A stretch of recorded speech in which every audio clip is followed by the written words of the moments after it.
Boa tarde a todos, prezados professores, colegas e convidados. Meu nome é Gabriel Andrade, sou enfermeiro e hoje a gente vai apresentar um trabalho que ele é intitulado Determinantes Sociais em Saúde, estudo de caso de um idoso em Santarém, no Pará. Esse estudo ele ocorreu em agosto de 2025. E antes da gente começar, eu quero deixar claro que esse caso ele não é apenas uma estatística. É a história real de um senhor de 61 anos, cuja morte ela poderia ter sido evitada. E nós vamos mergulhar nos determinantes sociais de saúde, seja ele no conceito central da OMS, da Comissão Nacional sobre Determinantes Sociais em Saúde ou o da OPAS, para entender como que as vulnerabilidades sociais elas estruturam desfechos clínicos fatais. E a gente vai começar com uma pergunta para uma reflexão inicial. Quando um paciente ele morre de alguma infecção generalizada, a causa raiz é só a bactéria ou é o sistema que deixou ele vulnerável? É sobre isso que nós vamos descobrir juntos hoje nessa aula. Antes da gente começar o nosso estudo de caso, a gente primeiro precisa entender o que são os determinantes sociais de saúde. Segundo a Organização Mundial da Saúde, lá em 2008, ela vem caracterizar que determinantes sociais de saúde são as condições nas quais as pessoas nascem, crescem, vivem, trabalham e envelhecem. E isso inclui 10 fatores principais, no qual eu tenho aqui ao meu lado, que são condições socioeconômicas, culturais, de ambientes gerais, redes sociais comunitárias, estilo de vida individual, e aí a gente pode apontar alguns deles, que são fatores principais, como por exemplo a renda, a educação, a habitação, o saneamento, as redes sociais, os fatores de descriminalização, acesso a serviços, cultura, políticas públicas e ambiente. Nesse caso específico, em Santarém, no Pará, nós vemos uma tempestade perfeita de vulnerabilidades. Um idoso hipertenso, com atrofia muscular grave, vivendo em prisão domiciliar com tornozeleira eletrônica, uma moradia precária, sem saneamento básico e o cuidado informal inadequado, e gera aquele desfecho fatal, né? Em 27 de 8 de 2025 foi inevitável a consequência de iniquidades sociais que poderiam ter sido evitáveis. Um exemplo comparativo para a gente começar é pensar no mesmo paciente em Belém, na capital do Pará, com saneamento, renda familiar, home care profissional, provavelmente ele estaria vivo hoje. E esse caso exemplifica um gradiente social de saúde. Quanto mais abaixo na pirâmide socioeconômico, pior o desfecho. E agora a gente vai conhecer detalhadamente a nossa história clínica e social de hoje. Agora a gente vai fazer a caracterização do nosso estudo de caso.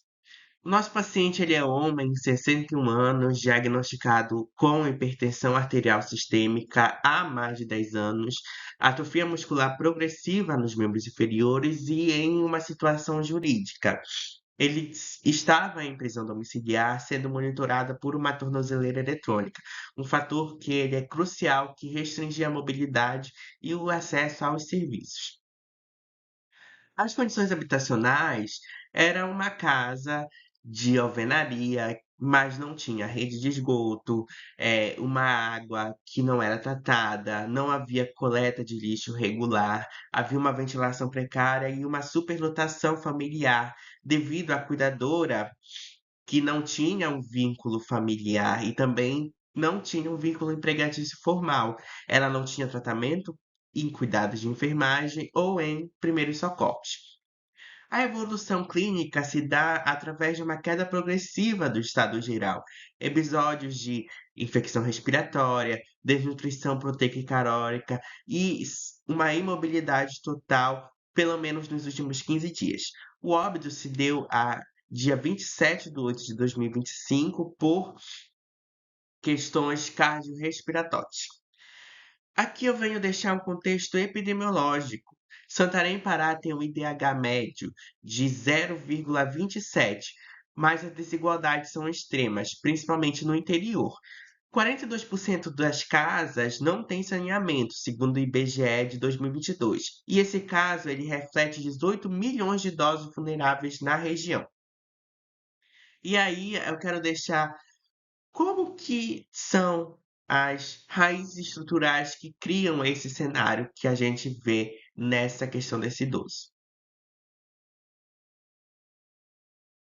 Os determinantes estruturais, eles são condições socioeconômicas fundamentais da saúde individual, onde a gente vai dissecar. Aqui a gente tem, primeiro, os socioeconômicos.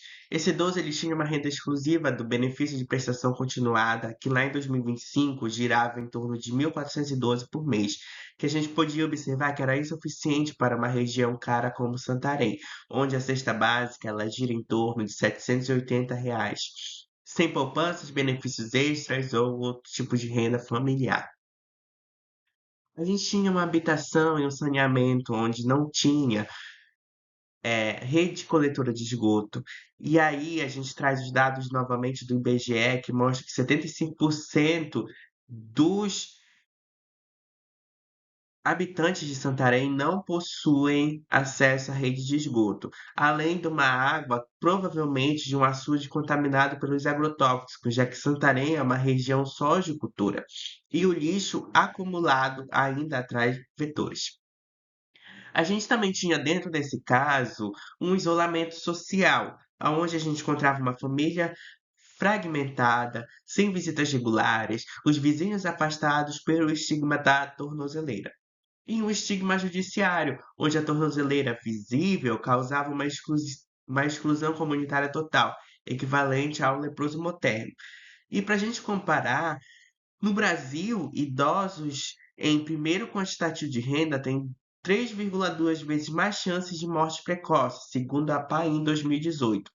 E Santarém, a partir desse caso, vem exemplificar isso perfeitamente. Essas estruturas, elas influem para os intermediários concretos. Os fatores intermediários, eles são condições materiais do dia a dia que traduzem as estruturas em realidades vividas.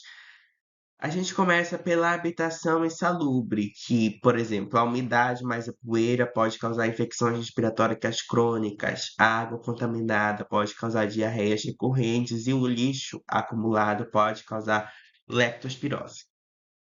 Aqui a gente também tem o fato da cuidadora ser informal, o que pode trazer uma sobrecarga emocional e física também, além das técnicas de decúbito não serem feitas, protocolos de higiene não serem colocados em questão, resultando em úlceras de pressão que não são identificadas precocemente.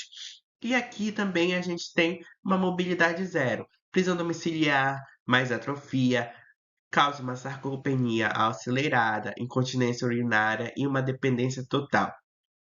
Então, a conexão casual, a estrutural, a pobreza, mais os intermediários, casa ruim, causa um impacto biológico direto. Sem intermediários positivos, o ciclo se fecha facilmente. E a transição é: qual é o impacto clínico que ele é mensurável a partir desses determinantes intermediários? Que eu trouxe esses efeitos proximais que eles causam impactos na saúde. Aqui a gente pode ver principalmente na higiene. A questão de 4 dias sem banho registrado pode causar uma infecção na pele e, por conseguinte, uma bacteremia. A gente também tem a nutrição, uma dieta líquida que foi restrita somente a chá e a caldos ralos, o que trouxe uma desnutrição proteico-calórico grave, com um IMC que ele estava estimado abaixo de 16. E uma falta de adesão terapêutica, seja ele pela losartana ter sido esquecida por mais de 72 horas, que causava um pico hipertensivo e poderia levar a edemas pulmonares. E uma imunidade com estresse crônico devido ao estigma, mais uma desnutrição, causava uma imunossupressão que poderia levar esse paciente a uma sepse letal. E aí a gente pode quantificar essa mortalidade por causas evitáveis, principalmente em idosos pobres, que segundo o DataSUS é 4,7 maiores em comparações com outros idosos com rendas sociais acima. Esse óbito a gente pode verificar que ele foi 80% social e 20% clínico. E para a gente organizar tudo isso, nós recorremos a modelos teóricos que são consagrados. Classificação da OPAS, a Organização Pan-Americana de Saúde, ela oferece um modelo primordial que ele é perfeito para a América Latina. E aqui a gente vê ele através de uma pirâmide. A pirâmide OPAS, aonde a gente vai dividir mais ou menos em porcentagens de como que cada um desses tipos mostra uma cadeia de uma macroestrutura que leva às condições de vida e ao comportamento individual.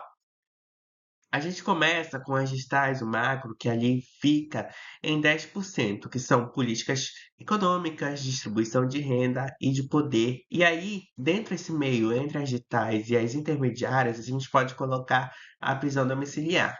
E os intermediários, eles ficam com cerca de 60%. A gente tem a habitação, saneamento, o trabalho e a educação. E aqui nesse caso, a gente pode colocar a casa precária. E os proximais, cerca de 30%. São hábitos, adesão a tratamento e a higiene ruim. E aqui a gente vai fazer um detalhamento para ficar de melhor entendimento. Os distais, eles criam as regras dos jogos, como por exemplo as penitenciárias lotadas, o que leva à prisão domiciliar. E os intermediários, eles são o tabuleiro, ali o saneamento, né? E os proximais, eles são jogadas, como por exemplo, esquecer o remédio. A solução seria atuar em todos os níveis simultaneamente. E aí, o Brasil ele vem adaptar isso com foco. Aqui a gente vai falar sobre a classificação da Comissão Nacional sobre os Determinantes Sociais em Saúde de Brasil 2006. Essa comissão, ela vai além da comissão da OPAS, porque ela reconhece as iniquidades históricas, sejam elas raciais, como por exemplo os quilombolas de Santarém, regionais do norte e do sul do Brasil e de gênero. E ela tem uma frase icônica, que nem toda desigualdade é injusta, mas toda a iniquidade ela é evitável. E essa classificação ela tem um ponto muito importante que é a intersetorialidade.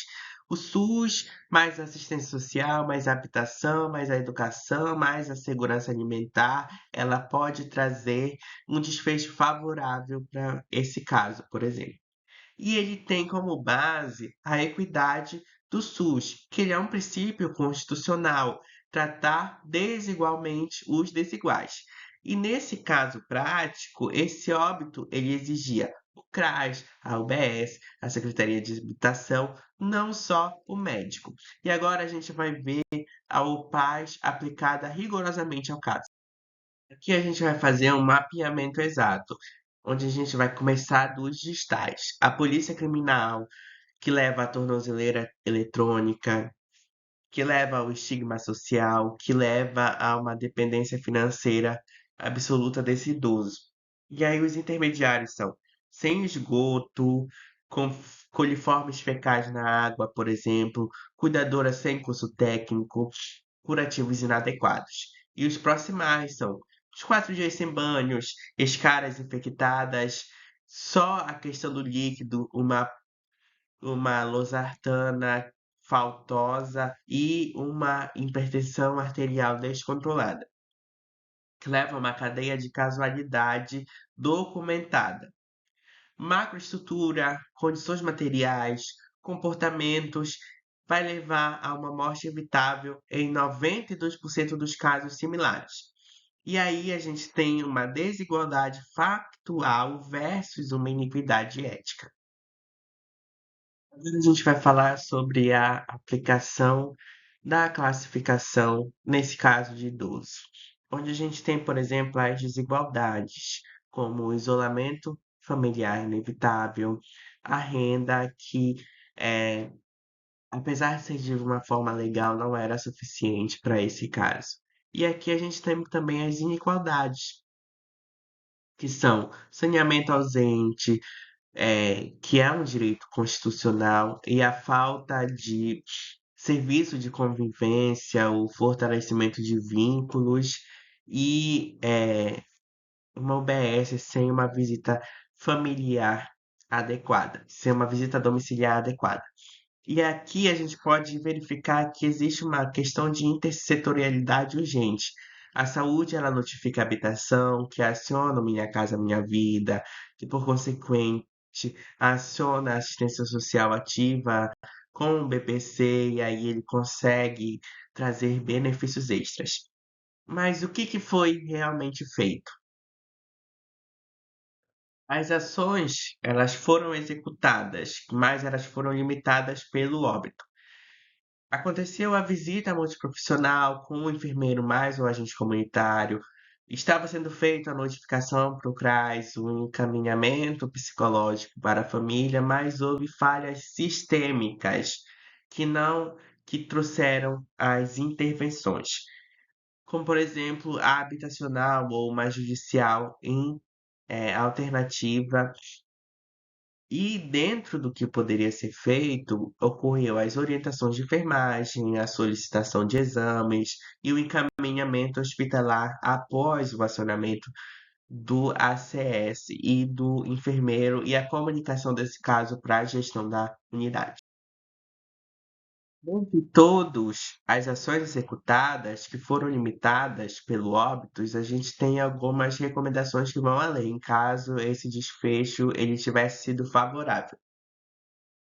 As recomendações, elas se são exigidas em 5 pilares, onde a gente pode estruturar esses 5 pilares em 5 protocolos, como, por exemplo, a notificação imediata para o CRAS, por conselho tutelar, para as crianças ali residentes e para a vigilância sanitária também.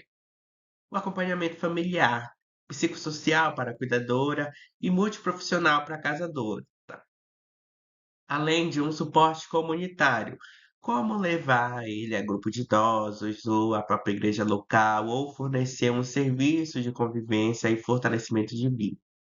E aqui também é importante a gente notar políticas estruturais, como o saneamento, a habitação e os serviços de renda, além de um monitoramento, como a visita quinzenal obrigatória até a resolução.